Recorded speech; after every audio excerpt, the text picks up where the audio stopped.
Again, it's my pleasure to host you on this show, Diaspora, Home and Abroad. And like we say, you know, on this show, everything home and abroad is up for takes. So today, specifically, I would like us to discuss, you know, the events of the week. And as you know, this week we saw Uhuru Kenyatta in the US, a week after the explosive papers, Pandora papers. And so that's one of the things that we're going to talk about, his US trip. But also we are going to touch on other things, especially the politics in Kenya as it is right now, because things are really hotting up. Today I saw some Komtandao, you know, pictures from Eldoret, people singing "One Love," and that reminded me of Chesoli. Sorry, guys. But, you know, when it comes to Kenyan politics, it's very exciting. But I agree with you, Chesoli, that you know, at times it's important to stay above the fray. But of course, no, this is the reality on the ground. One of the things I learned from Wangusi as he's been on the ground is that, you know, the reality on the ground is very different from what we guys up here on the pedestal profess. So that's another thing that we're going to touch on. And of course, no, there's plenty that is going on in America in terms of Biden's agenda. As we discussed 2 weeks ago, the agenda is still up in the air. So welcome, guys. And like I said, now let's start with you know, the U.S. politics and especially the presence of President Uhuru Kenyatta in the U.S. And straight away, I'll go to our author, you know, our writer, the person who makes sense of things for us when when we seem to say, oh, but that's Osiro, to give us the lay of the land. Osiro, Uhuru was in the US on several issues. What's your comment? You know, just you're free. Speak about it or talk about anything about the event. Now, Chris, thank you again for having me on this weekly show. It's great to be in the presence of a wonderful colleague, David, and Ken. For the first time, I can put a face and a smile with the name. So nice meeting you, brother. You know, I think Uhuru gave a good accounting of himself. President Uhuru gave a good accounting of himself. And the fact that Kenya is the president of the Security Council for this month puts, you know, gives the country, gives the president and the continent at large a platform from which to advocate and articulate some of the issues that are near and dear to the continent. I know one of the things that came out of the Oval Office meeting with President Biden was COVID-19 vaccinations that the US and the international community is going to, you know, send over to Kenya and to the continent. So I think, again, just having that platform and having the presidency of the Security Council gives Mr. Kenyatta an opportunity to articulate what the country needs, what the continent needs. And, you know, in all fairness, as much as I've been a harsh critic of the president, he comported himself very well. And, you know, he was able to articulate some of what he expects to accomplish during his presidency of the council, and what he expects the international community to do or to present to the continent in general. So all in all, it was, I think it was a pretty productive week for Mr. Kenyatta and really for Kenya and for the rest of Africa. Thanks, Osiro. Ken, Uhuru was in your neighborhood. Ken lives in New York, New Jersey area, Philadelphia, but Uhuru was of course, in New York. In your view, you know, I know you're very critical thinker when it comes to especially representation. In your view, did Uhuru represent Kenya and Kenyans in the way that you feel comfortable? Yeah, thank you, Chris, and good afternoon, colleagues. It's nice to see this wonderful panel regroup again. Nice meeting you, Mr. Osiro. I think if I were to describe Uhuru's arrival in New York and his chairing of the Security Council of the UN, I would use the word tokenism. It means nothing, really. There's no substance to it. Kenya being the president of the Security Council means absolutely nothing for Africa and the global South, and I will explain shortly what that means. So the UN Security Council is one of the 3 organs of the United Nations. There's the Secretariat, and there's the Economic and Social Council. Kenya has never held that position. Other countries in the region have. Uganda have been on Security Council, so has Rwanda, and I believe Tanzania too have. So we are actually arriving very late on this platform. There are 15 members, 10 of whom are rotational, temporary. So, and Kenya is one of those who are invited to spend 2 years up there, and then they're asked to leave the table for somebody else. If you are a non-permanent member, and in this case, Kenya is, you do not have a veto power, which means you can't even set an agenda. So even Kenya being a temporary president of Security Council, say they were to take a decision on Somalia, the maritime issue was a Security Council issue. If Kenya were to take a stand there, it could easily be overruled by any of the big boys in the house. Kenya could not even make a statement, or they couldn't even make a statement or a position on, let's say, the raging war in Ethiopia, just because they are not permanent members of the Security Council. So yes, it feels good to have an African up there, somebody who looks like us, who speaks like us, but the truth is these are big boys club. We're being asked to come there just to appear, to be represented. But the truth of the matter is that nobody really cares what Kenya or an African thinks. Until the Security Council is reformed, and this discussion have been on hold for a long time. This system, the structure of the Security Council goes back in 1945. There has been never substantial reforms of the Security Council and other UN bodies, of course, including sister organizations like the World Bank and IMF. And Africa should not be happy with the way things are.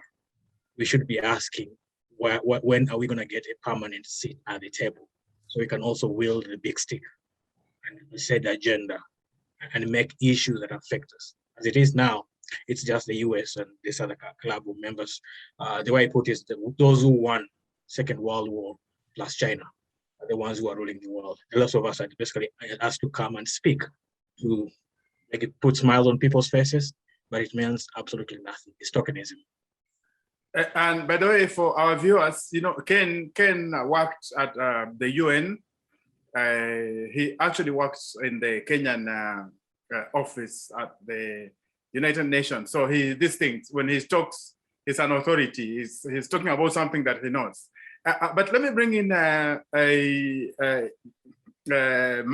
big brother and friend, the guy who fires us up, you know, and that is David Ogega from Atlanta. David, I know out of all that, your interest was in trade and bilateral pacts. And one of the things that Uhuru did was there was some kind of, you know, KEPSA, what we call pact that was signed by Uhuru himself. What was all that about? Bring our viewers up to date. Yeah, Chris and colleagues, thank you so much. Thanks again for this opportunity once again this week. Good to see everybody. Of course, I don't know where to begin, but let me answer directly. Well, before I do that, let me step back a little bit. I just want to follow up on what Osiro and Ken just commented on the president's visit. in all honesty, I think Kenyatta did extremely well in terms of how he carried himself. I think he represented the country and Africa very well. He acted presidential. The only regret that I have is that our president shines anytime he's outside of the country, but it does not translate to what's really going on back home. So, maybe we should nominate him to be president of the world, something to that effect. But that said, I mean, but in all honesty, it's not so much that it's tokenism, the way Ken puts it. I think this Security Council or position has value. Of course, that's why they rotated between countries. And us being in that position, at least it brings attention to us as a country. And, you know, it's got value to it. Let's just leave it at that. But also it dovetails into what you just said, because now that attention is actually spilling over to some of the things that we can benefit from as a country. This agreement that you just talked about, Chris, that the president signed, that has to do with CAPSA and NFTL, I believe, which is an organization of Black American businesses in the United States, trying to forge a relationship with Africa. And Kenya being in the lead of those agreements, it can only mean well. Because when it's all said and done, as a country, what we need is business, we need trade. We need to be able to bring products here and, you know, back and forth, not just products, but services. So the president signing this agreement, it's one thing, as you know, which is a welcome thing to do. But also, as we know, as many agreements in the past, you know, not the least of which is AGOA, that we all know about, that we signed as a continent. And we didn't sign AGOA. It was actually given to us as a continent. And we've miserably mismanaged it. We've not benefited as much as we could, though you know, to use Ken's word, tokenism, because we've gotten some benefit out of it. So overall, we hope we can build on what the president just signed. Chief among them, I think what I read also said that it would help expedite or speed up the free trade agreement talks with the United States. We don't know what the framework or mechanism is going to be in vis-a-vis this new agreement. So we're looking to see what that portends to us as a country. So I'm excited about it. Let's just put it that way. Yeah, can I add on to what David and Ken pointed out? Yeah. Ken, you know, I think your opening remarks were spot on. I mean, absolutely spot on. But I'm also a firm believer in, I'm going to use an expression that I think you guys have seen me use several times. You go to war with the army that you have, not the one that you'd like to have. The United Nations, the international community, the international framework is what it is, so to speak. So it gives us, given that reality, you know, we have an opportunity. When I say we, I'm talking about Africa, and in this case, President Kenyatta has an opportunity to at least put forth whatever their vision is.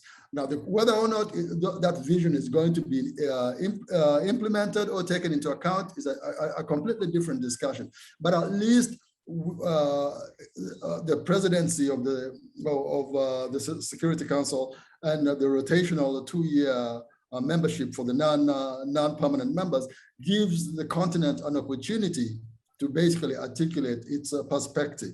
Beyond that, I really believe that offline or on the side, that representation allows, in this case, Mr. Kenyatta, and whether it was President Kagame, it allows them to basically agitate for reforms to the body, so that the representation of the continent is not a tokenism, as you articulated, Ken, but is much more meaningful. So not only do you have the opportunity to present your case, you have an opportunity to agitate for support for the reforms that will eventually, hopefully, make your representation, your participation much more meaningful. So you're building relationships, and hopefully those relationships will translate into meaningful reforms, meaningful representation that yield benefits. And then, I also believe that having Africa's participation at that level, in that environment, with the global media in present, basically puts them on, trains the spotlight on their misdeeds. So I know one of the questions that was shouted at Mr. Kenyatta, one of the articles that was plastered all over New York was that Mr. Biden is holding court with somebody who was adversely mentioned in the Pandora Papers. Now all of a sudden, the fact that Mr. Kenyatta is up there in the media capital of the world, arguably, and opens up his life, his leadership, his background to scrutiny by the international media. And to me, all taken together, all these points, participation, representation, relationships, and accountability are a good thing. So, Ken, do you want to respond to that before I ask you the next question? Yeah, let me try to contextualize this. I think I appreciate what colleagues are saying here. We as Black people and we as Africans should never undersell ourselves. We should be prepared to go toe-to-toe with anybody who looks different than us, because we are not subservient. We are not subhuman. The 5 permanent Security Council permanent members, and I'll tell you who they are and how they ended up there. The United States, the United Kingdom, Russia, France, and China. Essentially, in 1945, after the Second World War, the big boys that won the war came together and began the United Nations. They gave themselves absolute power, non-questionable powers, almost elevating themselves to the status of being God. It's only these 5 guys who can decide what happens to the rest of the world. Africa has no say. We are basically forced. Mr. Kenyatta was at the Security Council to jump as high as they told him how to jump. He couldn't say, I'm not jumping because I'm a Security Council member. Yes, he was, but he's only a non-permanent Security Council. He holds no veto power. They could overrule him even on agenda.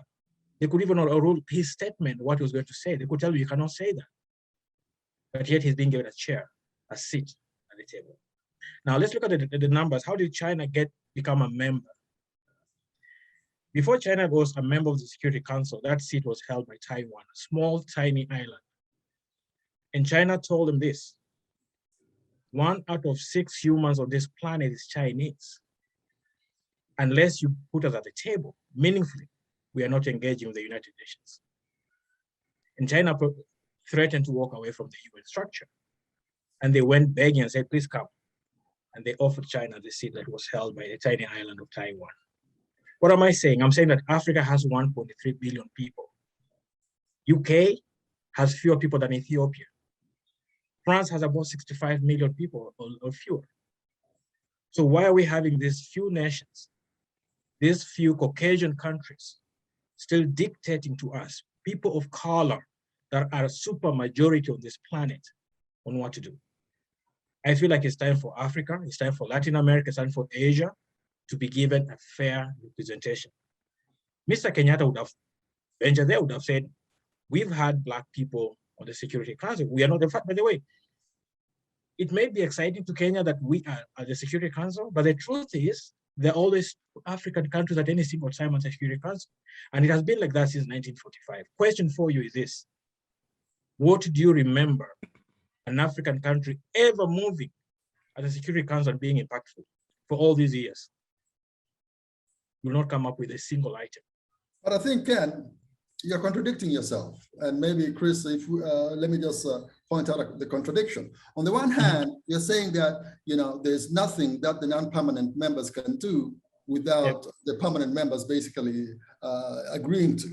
But on the other hand, you're saying, so what?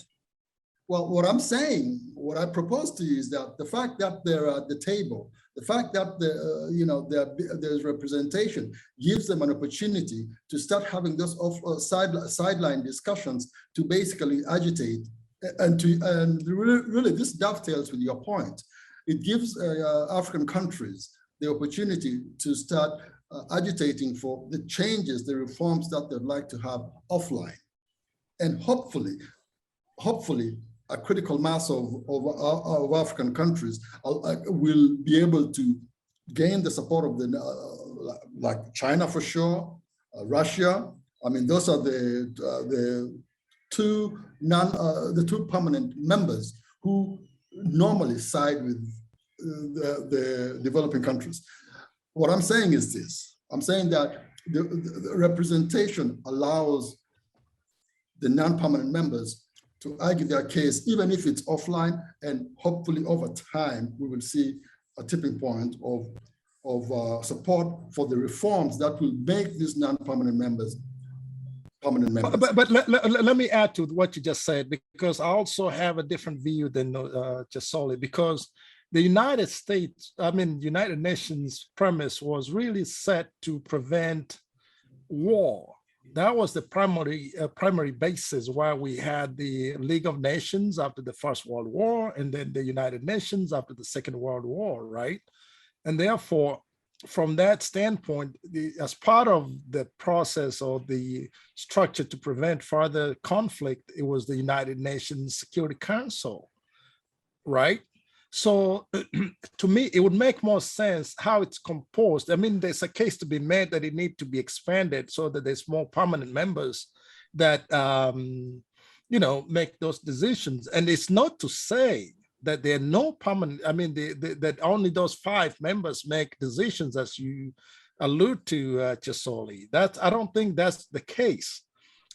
What we have now is that the United Nations has morphed into more of a human development organization, right? From an economic, whether it's economics or health or, food security and all these kinds of things that advance the human condition as we know it. So to me, it would be nice to have more members, so permanent members, but it has little to me that there's only 5 of them, and therefore the rest that participate in these conferences or subgroups within the UN have no say so. I don't think so. But wait, everybody has a say so that is sitting at the table. The 5 members have a veto power. In other words, if they don't agree with something, they can say, no, we don't agree with it. But that does not in itself mean the rest of the folks sitting at that table don't have a say so, as you allude to, Chesoli. That's not what we get from. So Kenyatta has a say. That's why it's in that position. What do you bring to the table? What does Kenya bring to the table? What do you contribute to this discussion? And that means a lot. Ogega, is it enough, like Chesoli says, for us to be given a tokenism seat? Given that Africa, hang on. Given that Africa is one of the largest continents, one of the richest continents, and Black people are represented everywhere. Why don't we have Africa and the Caribbean, for instance, represented at the Security Council as permanent members? Yeah, there's a case to be made. I agree with that. What I'm saying is that those two are not mutually exclusive. In other words, you can't say because I'm not a permanent member and because I consider being president of this Security Council over a rotational president over a 2-year period, and therefore that translates into tokenism in this entity. I don't think that's the case. Everybody that is sitting there at that table has a say so, has some kind of influence. Nobody has 100% influence on what happens. Even if and when we become a permanent members of Africa, we'll still be in a position to either veto stuff, influence stuff, but that does not in and itself mean that we don't have any say so. That's where I'm stuck. We do have some say. Maybe I will try to qualify certain things because I don't think I was clear enough. Africa by itself, we're almost 1.5 billion out of the 8 billion people on the face of Earth. South America, the whole region, Western Hemisphere, except Canada and the US, 1 billion plus. Surely it's unfair to have so many people not given a permanent seat on the council. I agree with you, totally. We've had a president of the Chinese. They said we are too numerous not to be heard. And they walked away. And we went after them, we told them, please come back. We've had more than 70 years of agitating, 70 years. It will not go anywhere because once they put Mr. Kenyatta there, he feel like, oh, now I have some power, some bragging rights. And then he doesn't stand up and say, no, this thing is not unfair. It's not fair. 70 years? The UN was formed in 1945. Go back and count how many years. I agree. But when Africa started becoming independent in the 60s. In 1963, yeah. Yes. But even as early as 19... But beyond that, go ahead, finish. As early as 1945, many countries that were already independent at that time felt that it was unfair. And they began agitating right away. China, the Philippines, and other countries in that region. They were not comfortable with the arrangement. I agree. And they still remain uncomfortable. Germany being one of those countries as well. I agree. Germany is being punished because of Hitler. Yes. No, I agree. I guess what I'm saying is this. Again, I think you and I think this entire panel agrees that the composition of the United Nations and the Security Council needs to change. That is, I think we all agree on that. I guess the question, circling back to where we started, was, you know, what was the impact of President Kenyatta's, visit to chair the Security Council for this month? And I'll put it to the forum that, or to the group, that the representation matters. But more importantly, and this is something that kind of dovetails with your point, that we've got 1.5 billion, the continent of Africa has 1.5 billion of the 8 billion humans in the world. And we have probably trillions and trillions of dollars worth of natural resources that haven't been harnessed. Or if they're being harnessed and they're extracted out of the country. So having an African president being on the global forum, on the global platform, with the global media trained on that particular president, especially somebody with Uhuru's background, gives us the opportunity, gives the media the opportunity to ask those tough questions and see what he has to say. And I put it to you that if we consistently ask of our leaders these tough questions, hey, how come we have all these natural resources, but we still live in abject poverty? How come you've got 11 bank accounts offshore and your country is borrowing money to fund its annual budget? If we continue to ask these questions because our president is in front of the international media, I think we will start seeing a shift in how Africa is represented. I think we'll start seeing a shift in how Africa is led, because the international spotlight is going to hopefully compel somebody like Mr. Kenyatta to start self-reflecting. That's my hope. Is it Pollyanna-ish? Probably, but I'm just saying that this is what we have. We have to work within the confines of what we have and hope for the best.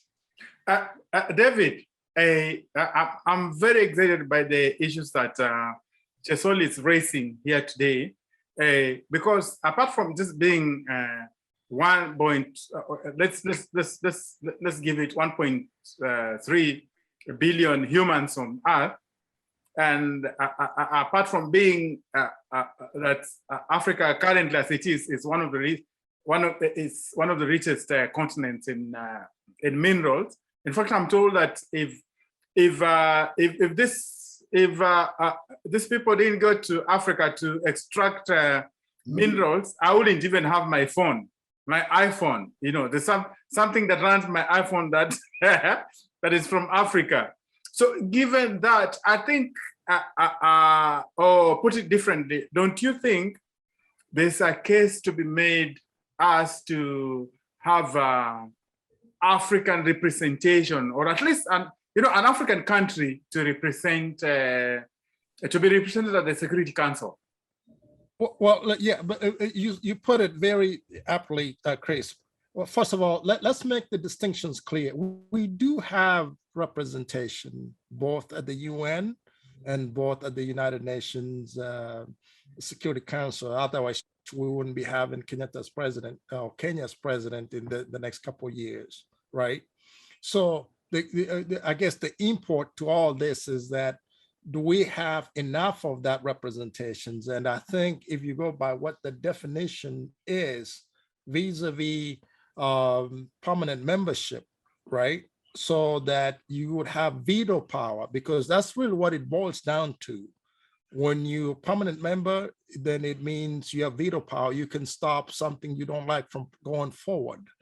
But that in itself does not mean that we do not have representation. But it does but not. David, wait. Yeah, but let me finish. David, that's Chesoli's argument.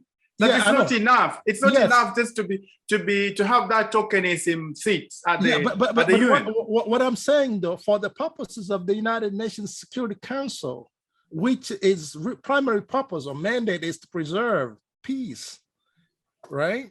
Yeah. Which by all accounts, really, it has not really prevented or stopped. I mean, it has stopped war or human catastrophe in a global scale or in a larger scale.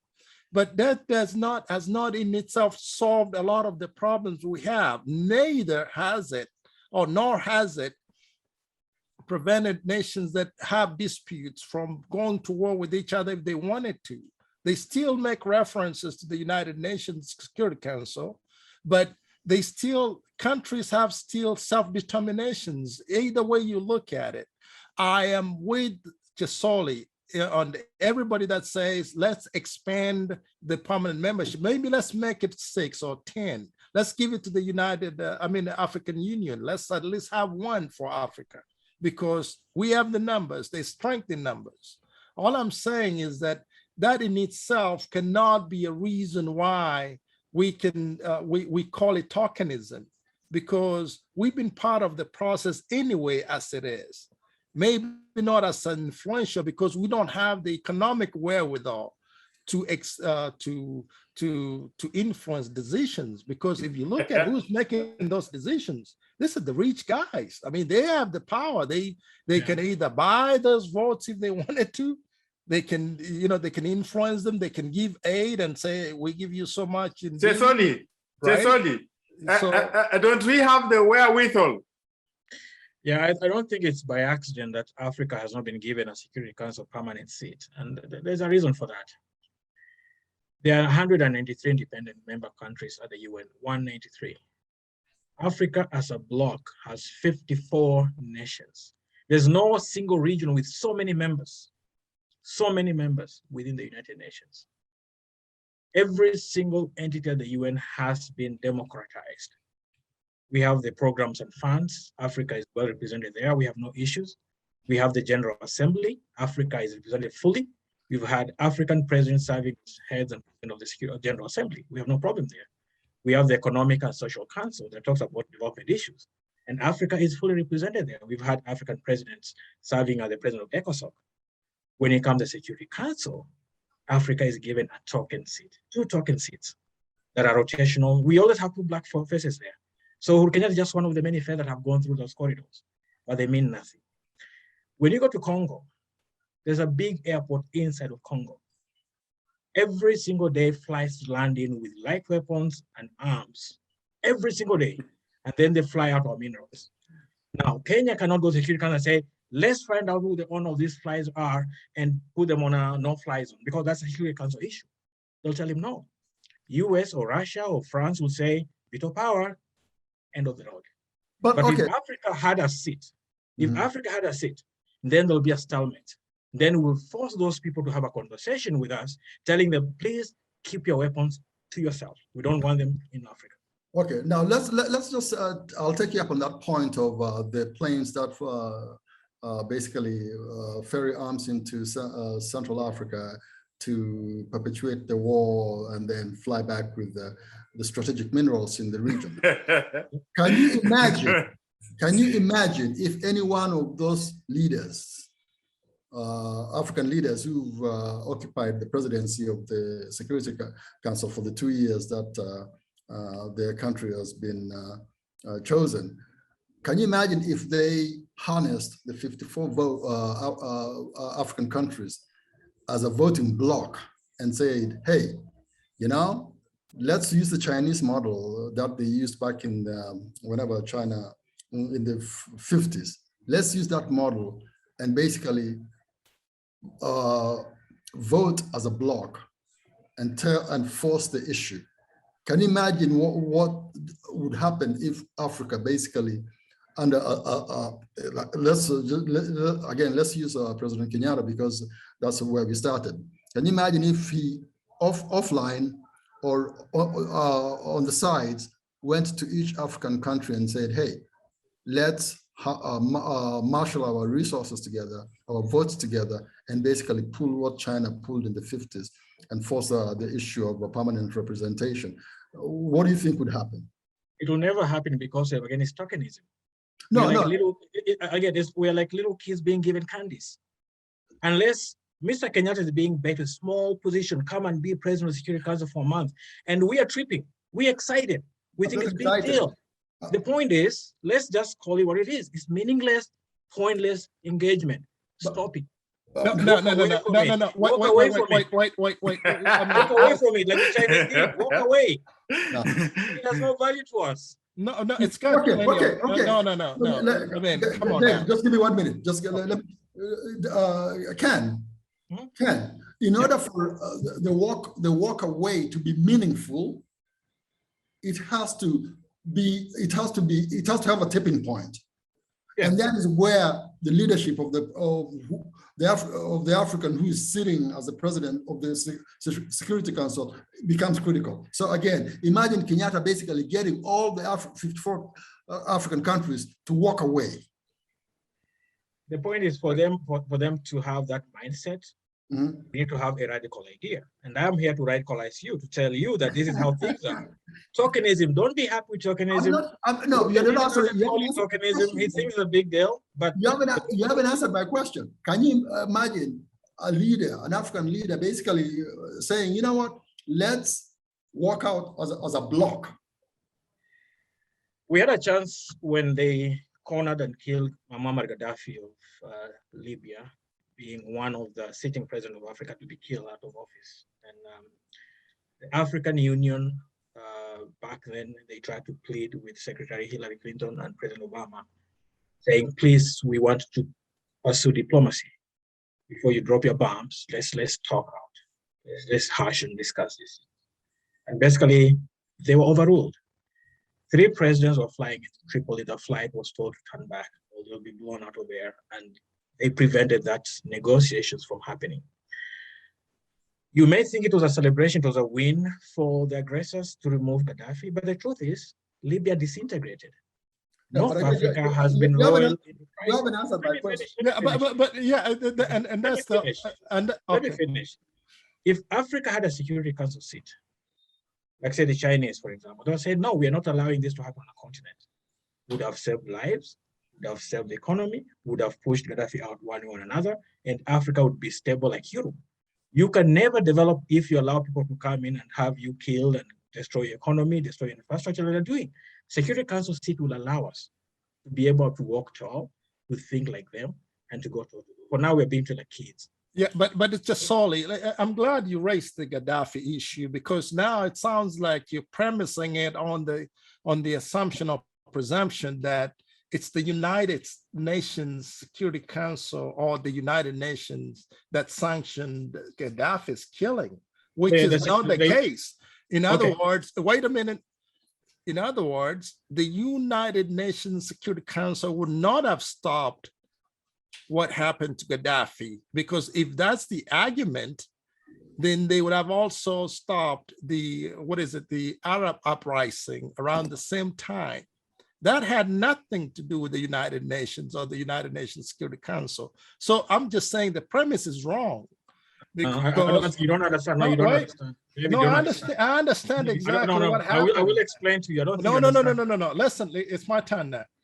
The point we're saying, it's really very simple. A veto, what a veto power does, it does not have, it just has, being a permanent member with veto power, it has the power to stop something that you don't want to happen.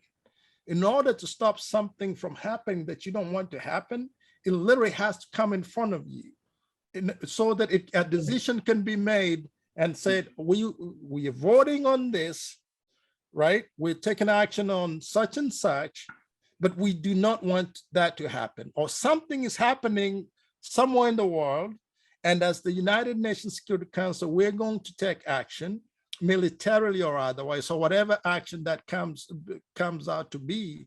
And the permanent members can say, no, don't take military action in Libya. We don't like that. Or don't do this in the Arab uprising, the spring uprising. David, I give Chesoli to answer your question so that we can move on. I just don't disagree with the premise that the United Nations Security Council has veto power on everything and anything that happens, and therefore we need a permanent membership to influence everything. All right, let me school you a bit about how the UN works here. I don't need schooling on that, though. I will explain to you. I mean, you don't have to patronize the conversation, but I know how the United Nations works. The UN Security Council exists to promote peace and stability. Anything that has to do with war of any kind, whether it's light weapons, whether it's nuclear weapon, whether it's tomahawks being flown, that has to be sanctioned by the Security Council. Not necessarily. Let me finish, man. You have civil wars happening in Africa are not sanctioned by the United Nations, or countries going to war. You had your say, David. You had your say. Can I finish? Go ahead. No, I just can't help it. So if you don't get an approval from the Security Council and you engage in a civil war like he's speaking, then the ICC will come call you, because ICC is part of the Security Council. So all this the local parties have David, Daudi, give him a chance to answer, man. Okay, sorry. So once you violate this by involving in this civil war, then the Security Council could authorize the ICC to go after you. Now, the Libyan case is very similar to the Syrian case. The populace didn't want their leaders. In the Libyan case, NATO, which is a North American organization, not even an African, not even the UN, decided to have military strikes on an African country. Africans said, no, please give us a chance. And their pleas at the Security was overruled by these Caucasian countries on the council. When the same thing happened in Syria, the Chinese and the Russians said, no, we drew a line here. And there was a stalemate, and the president is still in place there. And the country was not as destroyed as in Africa. They will not go after the president of Syria because NATO could not dislodge him. And also the Security Council gave him a lifeline because he was protected by Russia and China. Gaddafi didn't have any of those things. None of African countries had any protection. But that you're factually wrong. David, let me bring in Osiro. Yes. I think what is becoming important is that your goose is cooked if you don't have a seat at the UN Security Council, and more specifically, a seat that's the voting power, so to speak. Yes, but again, so I just want to go back to where we started. We go, and I'm going to quote Donald Rumsfeld: you go to war with the army that you have, not the army you'd like to have. Solely, my brother wants us to just, take our ball and go home. Yeah. That will not accomplish anything. You see, I believe in the art of the possible. politics, the art of the possible. We have an opportunity to present our case. We have an opportunity to marshal the resources, the 54 countries of Africa, the trillions in natural resources. If a leader is able to take that opportunity and offline, to the sides, one-on-one, say, hey, we have a template we can use to force the issue of permanent representation for Africa at the Security Council. But then Washington. Yes. The question is, if Uhuru, who is currently the chair of the Security Council, doesn't even think in those terms, who is going to do that for Africa? And therein lies the problem. And so that's where I was headed. That, you know, we as a continent, we lack the leadership to come together as a bloc and force issues that benefit the continent writ large. That has been our problem since independence. And we see that with what's happening with the Pandora Papers, where resources are being flighted out of the country, similar to what the colonialists did in the 60s. So that has been the bane of Africa's existence. Its inability to basically come together as a bloc and force an issue that is to their benefit. Ken, you've worked at the UN, Bana, you understand these things.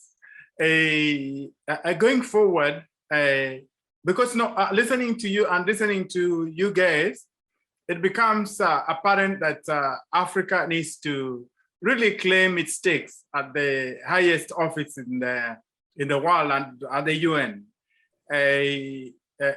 especially the UN Security Council, because that's where, you know, decisions that spell life and death happen. Give us the way forward. How do you think Africans should go about claiming their place at the top of the table? I think there's pressure, there's mounting pressure for the guys at the top to make a difference. There are a number of tipping points that would see this happen, one of them being the Palestine issue. Every single year, 192 countries, maybe 190 countries, vote to grant Palestine independence. Every single year. And only one country and one veto power at the Security Council says no. And these are rituals, become a ritual every single year. It comes up and this one superpower says it's not happening. Maybe that issue would force the UN at some point to act. To say, if this is not happening, then we are going to disengage. Which country is this? Israel and the United States. Is Israel part of the Security Council? No. No, Israel is a member of the General Assembly, but US holds its stake at the Security Council. So as long as US says no, then it's dead in the water. And this has been a ritual for many years. The second thing has been at the World Bank and IMF, the shares, those two end around like a private corporations. And China really is treated very badly there, despite being the second largest economy in the world. They don't have as much power there. And China has tried pushing on that, trying to bring some reforms there. It hasn't worked. And China has launched its own parallel World Bank, basically. Again, because of that competition, the World Bank may decide to compromise to bring China on board, because if China is able to walk away with half of the member states, then the World Bank and IMF, as we know, it will disintegrate. Yep. So that could be potentially a tipping point. Number 3 is Pakistan and India. These two countries have nuclear weapons, and India is just as many people as the Chinese. It also wants to have a seat at the Security Council. And the Indians are also saying, if we don't get this seat, we're going to walk away like the Chinese did. And they're being told that we can't give you, because giving you would mean we have to give Pakistan the seat also. Because Pakistan is a nuclear member of the nuclear power countries. But Pakistan are only 100 million people. So if we can contain access to the nuclear weapons in Pakistan, perhaps put a regime that is reasonable, because the fear has always been that if we don't work with the Pakistanis, they can have the weapons transferred to our crews. But if we can have it, Regina can be trusted, then maybe India can be given a seat at the table. And once India gets a seat at the table because it wants to, then Africa may get a chance. So these changes might happen, but they may happen because of others pushing, not necessarily Africa. I think we have too small-minded. The 54 members are too small-minded to even know. Aziro, as you respond to that, answer this question, we need, given those circumstances, what should African countries do? And most specifically, which country should spearhead that push? Of course, not Kenya. Kenya is Kenya is my country, but Kenya doesn't make. It's. Go ahead. I'm the eternal optimist, and I'm going to finish where I started. That I think, and really this is in line with what Chesoli is kind of alluding to. I think if we can have a leader, you asked me who would I select from the leaders in Africa as somebody able to marshal the continent towards a given direction. I would point to Paul Kagame as somebody who has demonstrated the ability to lead, and champion, what is in his country's best interest. I think if he can do the same for the continent, I follow him on social media, and a lot of the comments that he gets are from non-Rwandese who just like what he has done for a country 25 years removed from civil war. So if we can get a leader in that vein, able to basically inject pride in Africans and their ability to manage their own resources, manage their own affairs, then I think we're going to have basically a situation similar to what the Chinese had when they forced the Security Council to basically, recognize the fact that they are 1 billion strong at the time. That's my hope. David. Yes, sir. Go ahead, bro. For me, honestly, being a permanent member of the United Nations Security Council or not being a member, it's not so much of an issue for me, because I think what we need more than it be self-sustaining in terms of managing our affairs and growing the African economies, so that we are forced to contend with. Right now, we just have so many untapped resources that we just, don't know how to, don't have the capacity to run and manage. I think what Chesoli alludes to or said in terms of tokenism or being, the things or the decisions, world decisions being made at the UN, and that not being a permanent member basically amounts to not having any say. So I just don't agree with that notion, because we do have a lot of influence on what happens in the United Nations. Thank you. Maybe not. Yeah. Go ahead. Thank you, Chesoli. Yeah. You've given us a lot of card to chew on in terms of Africa's position on the world stage, especially the UN Security Council. Bring us home, and this way, what I'm asking you to do is to give us something positive to go away with, man. Let's end on a positive note. Go ahead. Yeah, I think it was a delight to see President Uhuru Kenyatta at the UN this month. He was very eloquent, very poised. He said the right words. And I'm not surprised, because the Kenyans fly our flag very high. The permanent secretary in the Foreign Affairs, Ambassador Macharia Kamau, is a UN technocrat. He's really very versed in these issues.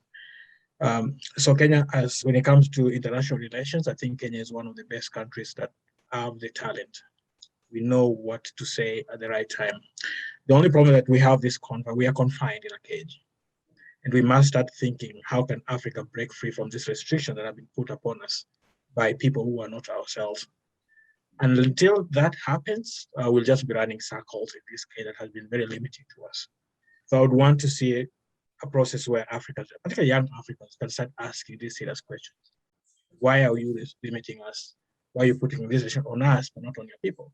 Because if we do not have a voice, a real voice at Security Council, then the decision will be made by other people who are not ourselves. And again, remember, 1.3 people on the planet are Black people, are Africans. 55 of 193 are African member states, actually African countries. So we have a big voice. People need to start listening to Africa. And by the way, I'm recording this show. Of course, I live in Delaware. All of you know. From where I am right now, my home is less than 2 miles from University of Delaware. President Biden has a very soft spot for Africa, but specifically Kenya. On several occasions, I've attended his meetings, and he's always identified the small Kenyan flags that we carry when we go everywhere. He's always identified them and called them out. On more than 2 occasions, I've experienced that personally. So I wasn't surprised that Uhuru had such cordial reception at the White House. But I'm hoping that, we're using, as a country, as Kenya, we didn't even have enough time to talk about the bilateral relations. But I'm hoping that Kenya will take advantage of this moment when we have somebody who is a friend of Kenya at the White House to really engage, and we look forward to that. I like Osiro, so I want him to close the show for us. Osiro, let's look forward, man, to the future. I think both you, actually the entire panel, I think we all agree on the need for Africa to have representation when the decisions that affect the world are made. The challenge for Africa is whether it is able to harness its untold potential towards that end. Again, I am the eternal optimist. I think that we have the wherewithal, we have the know-how to basically achieve that tipping point where all of a sudden we are a force to be reckoned with. So I'm hoping that it's in my lifetime, but I think we are headed in that direction. So I'll remain optimistic until something catastrophic changes that optimism. Awesome, Osiro. I can't have called on to a better person. And we Africans and Africans in the diaspora. Recently I just learned that the majority of African diasporas are found in Brazil. Brazil has the largest African diaspora in the world, and it's when you're talking about Africa, we're not talking about just Africa, the continent, what African Americans like to call the motherland, but Africa in the diaspora and spread around the world, the largest community ever in this world. It's about time that we are part of the decision makings at the highest office in the land, and that's the Security Council. Viewers, that is our show. I don't want to add anything today, but apart from just adding that, we need a seat at the table at the UN Security Council.